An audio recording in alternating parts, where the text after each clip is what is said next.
listeners. Welcome back to the latest episode of Insights Out with Dr. Jen. I'm your host, Dr. Jennifer. Here we turn insights into action, one story at a time. Today, we are going to talk about a very hot topic, how to become a financial advisor in Australia. Many of my students ask me these questions. We want to know, what does it take? What are the challenges? And how do we succeed in this industry?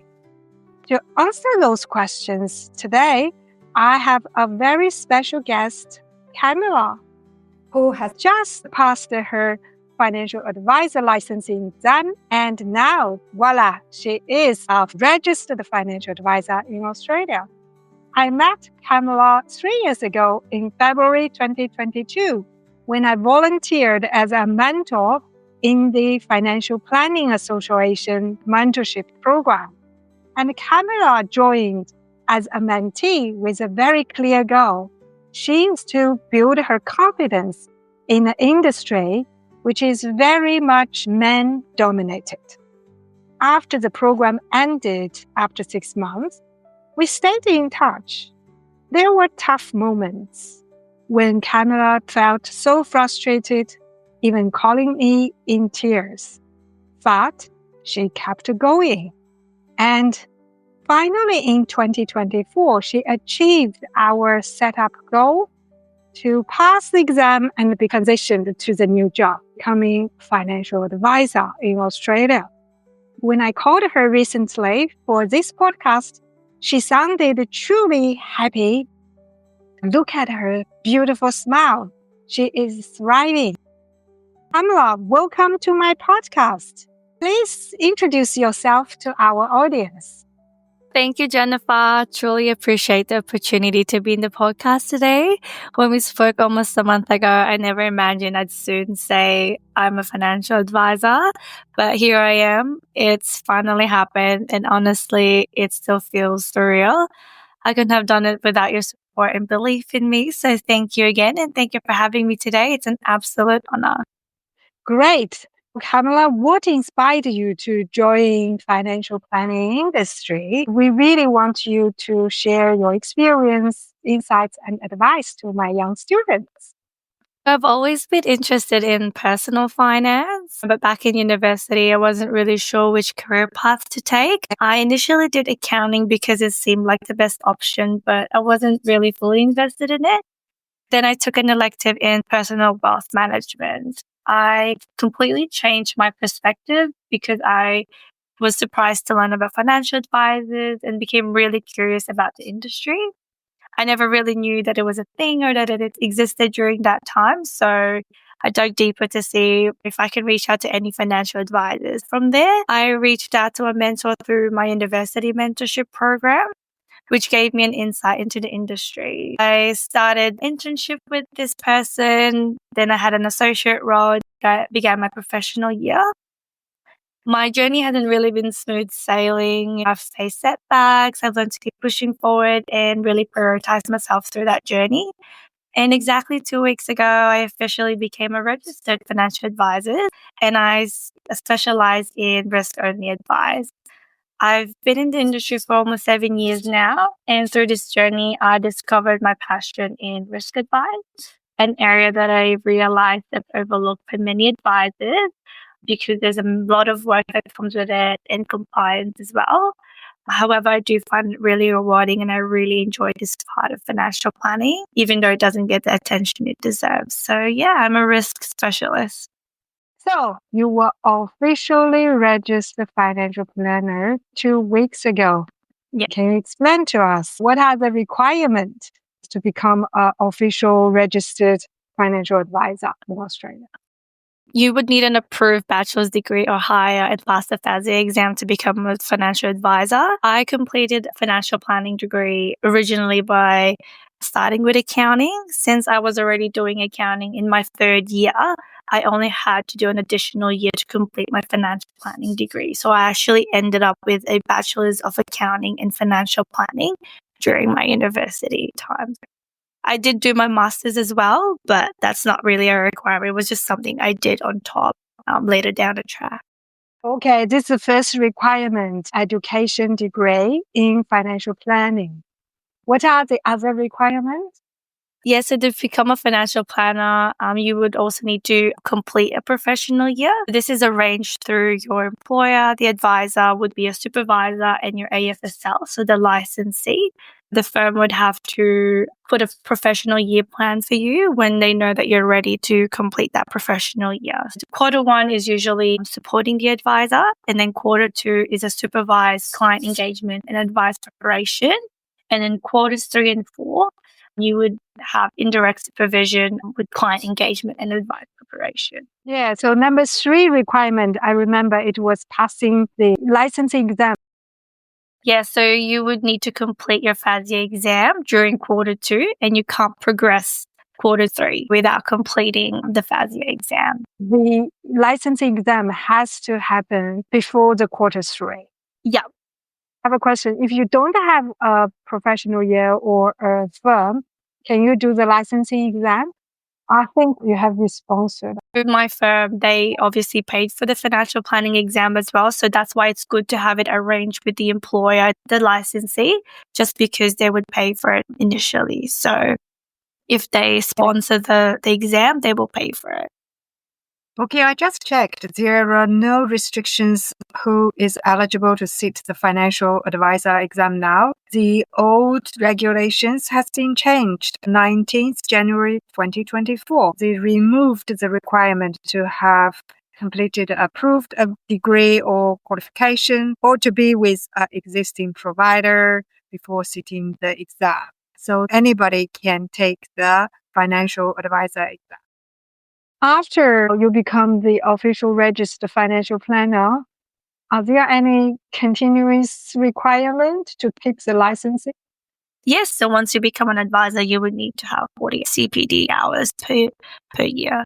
It's obviously a very rigorous process in Australia. The process, how long does it take? Yeah, so for the professional year, usually takes 1 year full time. And within that full time, if it goes smooth sailing, it's 1,600 hours of work and training and at least 100 hours of structured training. So that's your CPD points. There's really no time limit. You can do it for as long as you want and you can take your time with it. You can literally just be in quarter 2 for as long as you need and do the FASIA exam and then continue on once you're ready to progress into the quarters 3 and 4.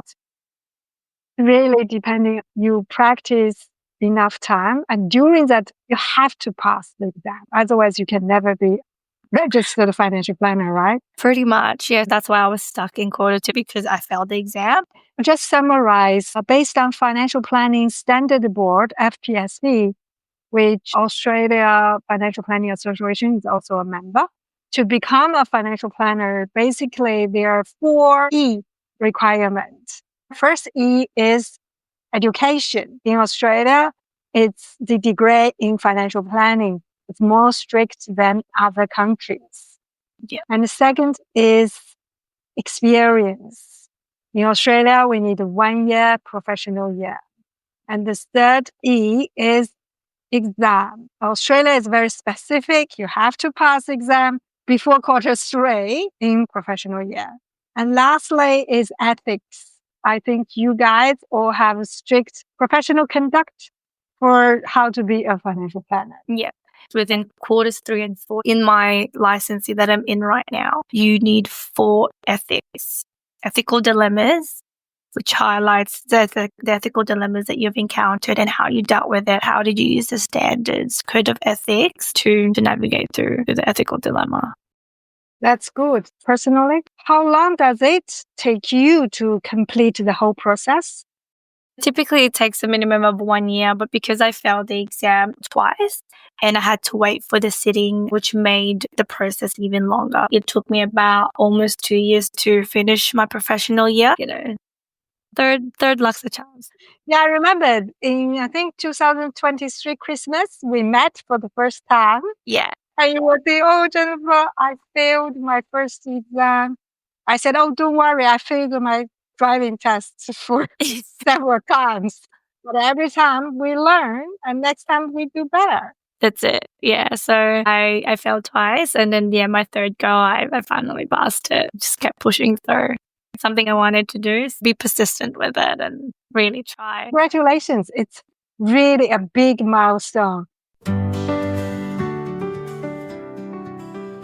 It seems that the financial advisory licensing exam is a very significant hurdle on the way of becoming a financial planner. You mentioned that it took you quite a lot of time to prepare for the test.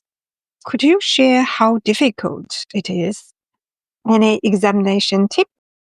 Honestly, I wasn't the best at preparing for the first two. I initially underestimated the exam because it was ethics-based and I thought it would be easier, but I learned the hard way and that preparation is key. I used a child study program which provided all the necessary materials, but on my third attempt, I paid for the study program called My Integrity because I didn't want to fail anymore, which really helped me have that structured learning, and I passed. Besides exam, what are the biggest challenges that you faced in your whole process of becoming a financial planner? It was definitely my workplace. My manager at that time wasn't very supportive, which made my journey even tougher. I think it really affects you mentally having a manager that sort of sets you back from what you're actually trying to achieve. It affected me mentally with my day-to-day activities at work. So, that was probably the hardest. Yeah, I can see when you try your best in your part, but you can't be successful alone, right? You need a surrounding environment that people support you. Is that the motivation why you joined the mentorship of FTA? Yeah, exactly right. I just felt like I wasn't finding the support that I needed from work, especially from my manager. You'd think that they would be your biggest supporter, but that wasn't the case for me. So I joined FPA, is what it was called during that time. I was looking for someone experienced to guide me professionally and personally and support me through my financial advice journey. Yeah, exactly. I remember the first session. We sit down, we had a chat online like this, and you told me that you really want to be confident in your job, but you don't know how to reach there. We set up the milestones for 6 months. First is find a niche area that you can specialize in the financial planning, and then start the professional year as soon as possible. I can see you grow step by step, but most of the time, I think your technical skill doing financial planning, no problem, right? It's about the communication, problem solving when you face the people, especially your managers who may be too strict on your work. Can you recall a moment that you think in our mentorship, what we did that helped you to push through those frustrations? Yeah, I think just having someone believe in me. I remember I would call you and I would literally cry to you like, Jennifer, I can't do this anymore. It made me question whether financial advising was for me. I started doubting myself, but having you by my side, me being able to reach you, call you, you really believed in me when I wasn't believing in myself, and that made a huge difference for me. Sometimes all it takes is someone to remind you that you're capable and deserving of success. And you really reminded me every day, every time we would speak, that I deserve that. We can often be our toughest critics. And in those moments, it's easy to just look for an easy way out. But you always pushed me to be better, and you told me to keep going. So you were my biggest supporter during that toughest time. So thank you. Yeah, I remembered once I said, "Oh my God, you tried your best. You're a hardworking girl. I can see that. If nothing works out, maybe that's the time to leave." Remember that? Yeah. And I was the one that wanted to just stay because I was comfortable. So what happened? You jump out of your comfort zone. I guess for me, one of the hardest decisions I had to make before I got to this stage was, whether staying in a company where I had to put in so much time and effort. at the end of it, I felt very undervalued. During that time, I was working 100% remotely, and given my circumstances at that time, staying at the company felt the safest option for me. But deep down, I knew I could be elsewhere, growing in a better environment and learning more as well. So it was really up to me whether I would stay or I would go. I definitely stopped being too comfortable and took action to create the life I wanted. I manifested my goals, but I backed it up with actual actions by applying for jobs. Being active on LinkedIn was one of the biggest difference that made that I could actually had recruiters reach out to me. So from there, I was able to have more interviews and have more options into leaving my employer too. So there was one thing I remembered during the 6 months mentorship. We realized that you need to find an expertise you can grow. One day you told me that you were assigned to do the insurance. I think that's something really built up into your today's job, right? So if somebody in your position, what will you look back and give them that advice during so many difficulties, but you still want to develop? don't be afraid to prioritize yourself, even if it means disappointing others. I think for me, the reason why I stayed is because I've been with that employer for so long, but I would have grown so much if I had just left earlier. I think growth happens when you step out of your comfort zone, and I learned that the hard way. So challenge yourself and find ways to motivate you. Have set goals, and like I said, back it up with actual actions. Be active and looking for jobs if that's something that you want to achieve. It's okay to set boundaries, take risks, and do what really matters to you. Yeah. Camille stuck in the previous job for too long. Anyway, finally, you passed your exam, and now today you are officially financial planner. I need to ask you some professional questions now. The first question is, now it's AI time. The technology has reshaped the whole industry. People can go online, finding the wealth management plan prepared by AI, which looks fantastic. During my class time, a lot of students really ask me and wonder how the financial planner can be different from AI. They feel when they ask ChatGPT just gives them everything. So what is your view? How do you see this play out in your career?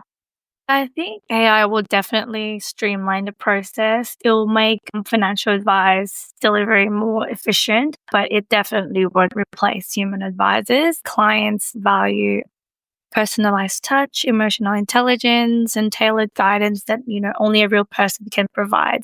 What I mean by that is you can pick up the phone, you can have that real conversation with them, how the day is going. For example, in risk advice, it's very tailored to the client's needs to talk about health, talk about family history, all that very sensitive information that an AI can't guide you through. We have an insurance needs analysis, and talking to a client through that, helping them understand why you need life insurance advice and how it will help their family during an unforeseen event, for example, is very important. These are conversations that are very sensitive, and it's important that we guide our clients through that process. How many clients you normally help or serve? At the moment, because I've only just started my journey, I'm around 100 to 150. Do you do a full financial planning for them or just focus on insurance planning? I focus on risk only. I think a lot of advisors can agree to this, that risk advice is very compliant and a lot of hard work. Having a risk only advisor is very important because you can really niche and tailor client needs, whereas financial planning already comes with a lot of work, because you got superannuation, debt recycling, all these strategies to consider. Within insurance advice, it's a strategy of its own, but it's very compliant. It's got a lot of work, a lot of research that goes towards it. So a risk-only advisor is really fundamental in financial planning space. Yeah, definitely. As we say, when you start your life, do the risk control first, then you build on your wealth. Otherwise, anything unexpected happen, it can blow out everything you saved, right? So that risk management is the foundation. Yeah, exactly right. I want to tell people all the time is we obviously get insurance for our house, for our car. Why don't we get insurance for ourselves, which is the biggest asset, that we work hard for our family? And what happens if one day you can no longer do that? But if one day you're gone? So I think being able to ensure that your family is protected at all times with life insurance is very important. And that's what I want to advocate for. Excellent. Here, I want to introduce some statistics. By the end of January 2025, we have around 15,500 registered financial advisors in whole Australia, compared to the peak time in 2019, where we have 26,000 financial advisors, 10,000 financial advisors less by now, because the government introduced the regulation of the education exam requirement since early 2019. Do you think this dropping number of financial advisors in the society is actually a good opportunity for young students who may look into this? Yes, definitely. With obviously a lot of advisors exiting, there's a lot of opportunities and a lot of clients to service because everybody needs financial advice. With digital client engagement, there's definitely more advice coming out, more financial advice that, are accessible. So I think there's a lot of opportunity there for young professionals.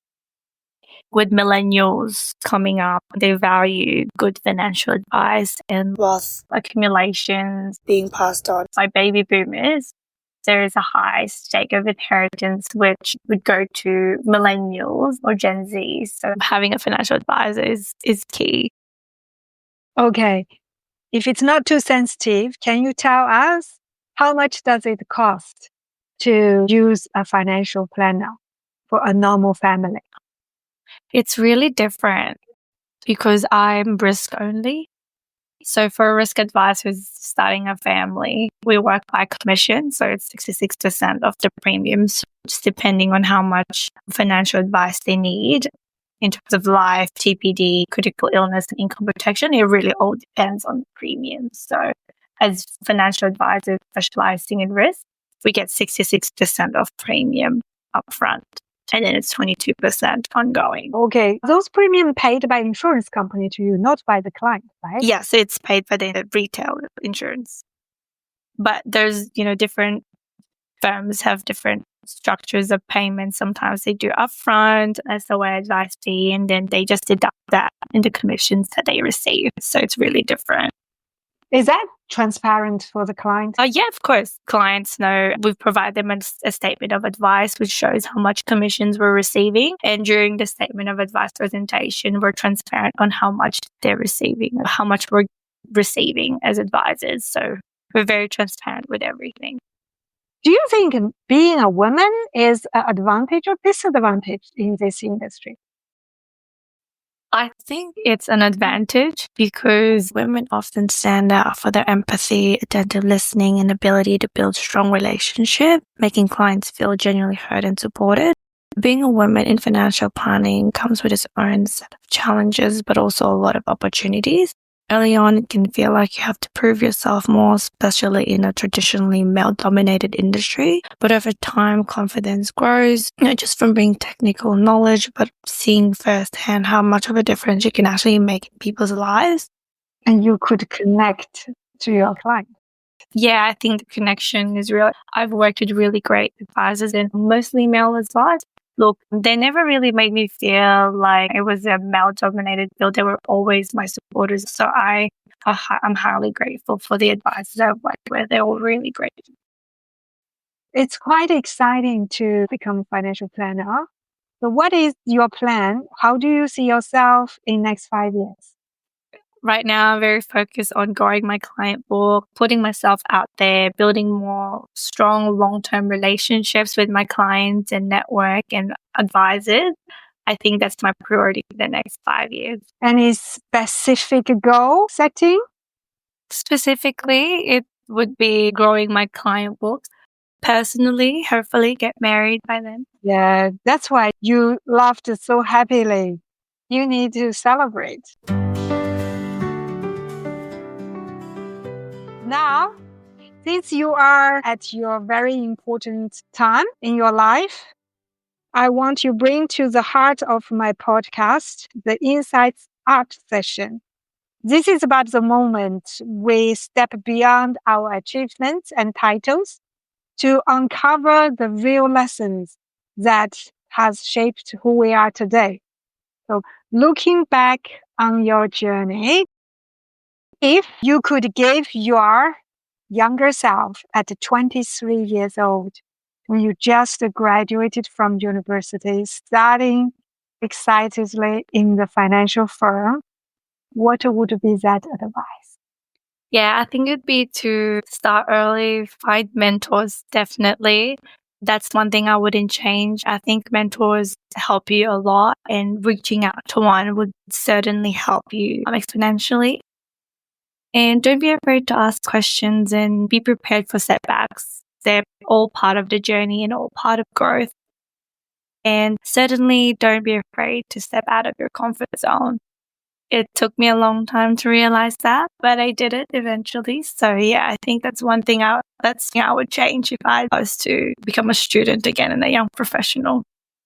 Excellent. What skills or qualities do you think are most important for success in this financial planning industry?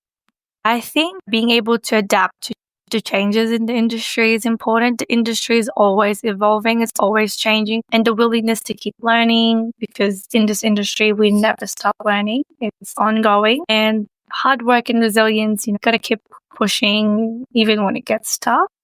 Having strong communication and, building relationships within yourself and mentors around you and people at work. Don't be afraid to express your needs and aspirations very clearly to your employer as well. I think that's important. Just curious, how do you find the mentors nowadays? Do you have one in your current company? I have, the advisor that I work with, he plays a big part of my career. There's something that I do need. I feel like all the advisors here, they can guide me and see that as a mentor as well. But I think if you're a young professional and you're still in uni, go on LinkedIn, reach out to those. Like LinkedIn tells you a lot about that person and what they do. Reaching out to one shouldn't be too scary as well. Just send them a message, ask them to go for a coffee, or if they're free or what you're trying to achieve. I'm sure they'll be more than happy to give you a call or have a chat with you. When I was in uni, I go to a lot of these networking groups just so I can learn about the industry. That's very important. It's a good way of putting yourself out there as well. Yeah, I can see you really value the mentor's guidance a lot. Yeah, for sure. From your own experience. Because I think they're able to navigate you through their career, what they went through. And I'm sure when I'm older, I would be happy to mentor someone myself. I'm sure you will be a good mentor. Oh. You have a great heart. Yeah, thank you. Very soft heart. And from you. Last question. It's also in our mentorship journey at the beginning. You emphasize a woman. How can women build confidence and thrive in this male-dominated field? How do you develop your confidence finally? And I'm definitely more confident now. What really made the difference was experience, having real conversations with clients, solving problems, and seeing the positive impact of my advice. The more I put myself out there, the more I realize that knowledge alone isn't what builds confidence. It's the ability to connect with people, listen to their concerns, and provide solutions that truly makes a difference. Yes, I am confident now, not just because of qualifications, but because I've proven myself that I belong in this space. And I think that's a powerful shift. Excellent. I think you have had an incredible journey from the university students and then transformed into a professional. That's wonderful. Before we finish our conversation, do you have any final advice for our audience? Yes, like I said before, finding a good mentor and someone that you can look up to, a role model who inspires you, building a strong supportive network, advocating for yourself. Don't wait for the opportunity to be handed to you, and trust in your abilities, and don't be afraid to speak up about what you really want and what you want to achieve. And trust me, it would all come together. I think manifestation is very powerful, but it needs to be backed up by real efforts and persistence. So visualize your goals, believe in them wholeheartedly, and most importantly, take consistent action to turn them into reality. Trust yourself, embrace the journey, and keep pushing forward because your future self will thank you for it. Yeah, perfectly said. I think most of the young people, just like you, have a great ambition and want to achieve the best. But on the way, they couldn't do it independently, need some help. And LinkedIn, they provide that opportunity to find professionals who had experienced the troubles before and can pass on their learnings to you. So perfect. Financial advising isn't just about the numbers, the plan, the technique skills. It's more about the trust, relationship, and resilience, just as Camilla has shared with us, to put yourself there, receive challenge, jump out of the comfort zone, and embrace the future. Of course. That's it. Now she's successful, isn't it? Camilla, thank you so much for sharing your journey. I hope this episode inspires more young professionals, especially women, to pursue financial advising with confidence. Thanks, Jennifer. I really appreciate and I'm super honored to be here today. If you want to get in touch with Camilla, please connect her on LinkedIn. Before we wrap up, I want to share something special. Camilla, to celebrate this milestone, becoming a registered financial advisor in Australia, I wrote a song for you. This is my way of saying, well done, Camilla. Until next time, everyone, keep learning, keep growing, and remember, turn any insights you learned from Camilla into one action today. No more doubts, just take the ride. Every challenge made you shine. Now it's your moment, your time. You're unstoppable, can't you see? This is just the beginning, go be free. Well done, Camille, you made it through. The fire inside kept pushing you. Now the world is wide, your story's new. Well done, Camille, so proud of you. Well done, Camille, you made it through. The fire inside kept pushing you. Now the world is wide, your story's new. Well done, Camille, so proud of you. And here's to you, to all you've done. The best is still to come. Well done, Camille.